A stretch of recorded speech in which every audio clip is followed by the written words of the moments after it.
With Trump's ongoing recklessness, it's a ticking time bomb. Representative Pete Aguilar of California, who's a Democrat, he, he's a he's a representative of California. He's a Democrat who's a member of the House Select Committee investigating the January 6th Klan attack that accused the former squatter Donald Trump of tampering with witnesses by floating the possibility of pardoning everyone who took part in that Klan insurrection. Now, Trump spoke of a potential pardon during a Klan rally that he held in Texas on Saturday, and it sank to new lows by dangling the promise of impunity and calling for massive protests if prosecutors investigated him and his business do anything wrong or illegal. Well, investigating you for crimes is not illegal and it's not anything wrong. It's clear that Trump is trying to rile up his sycophants while threatening to unleash them on anyone who stands in his way. His comments are also reinforcement reinforcing his false narrative that those who took part in the January 6th attack were patriots, which they were not, who acted righteously to defend America and democracy, which they did not, rather than the insurrectionists who were out there to destroy it. The House Select Committee, which is moving swiftly to obtain documents and testimony from members of Trump's inner circle, could also be looking into possible witness tampering elsewhere. Last month, the House Committee Chairman, Representative Benny Thompson, issued a letter to House Minority Leader Kevin McCarthy requesting more information about his communications with Trump, noting that the representative's challenging comments on January 6 over time. McCarthy said he would not cooperate with the request anyway. While Trump may be lashing out in response to mounting pressure from the House Select Committee and the criminal investigations into him and his business dealings, his comments follow a long pattern of that behavior. Trump has frequently cast himself as a victim, which he's not, and resorted to incendiary rhetoric.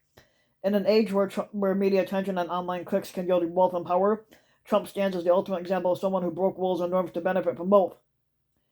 The Trump world will now float the possibility of pardoning those who were involved in the January 6th Klan attack is not surprising to anyone.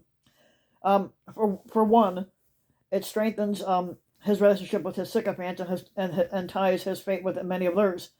If the arrest of more than 700 people who took part in that Klan insurrection led any of his sycophants to think twice about following his lead, Trump's statements about issuing pardons was an assurance not to worry if they vote him into office once again back in 2024, which we don't want. Now, indeed, Trump's rhetoric in Texas was met with an approval of his sycophants, who cheered him on as he pledged to take back the White House, but his recent comments are a new low, even for him. Trump saw how his previous call to action led to violence and death at the Capitol. On January 7th, 2021, the next day, Trump had the sense to condone the violence, or to condemn, which he really didn't. Basically, he called in for more mass protests. Trump is showing that he knows what could happen, and he doesn't give a shit. Up in the ante has always been Trump's method, but Trump indicating that he will run for squatter again in 2 years, there's no question that our democracy is under threat. All of this is in keeping with authoritarian tradition, noted Ruth Ben-Gia, who's a professor at New York University and an expert on authoritarian leaders. In the New York Times, Jeffrey Engel, who's the director of the Center for Presidential History at Southern Methodist University, echoed that same alarm. He says he actually thinks that the American public is dramatically underplaying how significant and dangerous this is because we cannot process basic truth of what we are learning about the former squatter Trump's efforts, which is we've never had a squatter before who fundamentally placed his own personal interest above the nation's. The basic truth is, including the discovery that Trump played an active role in discussions about seizing voting machines in key swing states, the New York Times reported it is also clear that Trump pressured former vice squatter Mike Pence to stop the certification of Joe Biden's rightful election win on January 6th of 2021. Now, Trump is building on the big lie that there was widespread voter fraud in the 2020 elections, which there wasn't, and saying that our country and our elections are corrupt, which they're only corrupt because you are. And words that no previous squatter or former squatter has likely ever uttered. It seems Trump is lusting for power and it has no bounds.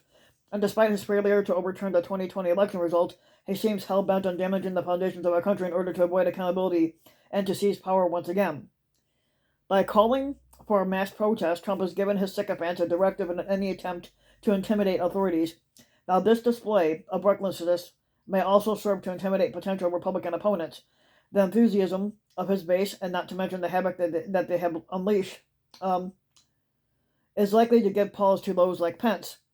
Now, Florida Governor Ron DeSantis and former U.S. Ambassador to the United Nations, Nikki Haley, who might have presidential aspirations of her own, which we don't want her running it either. And where's this all going to lead? We've already seen it lead to 2 years of political strife, to impeachment and a bloody attack at the Capitol.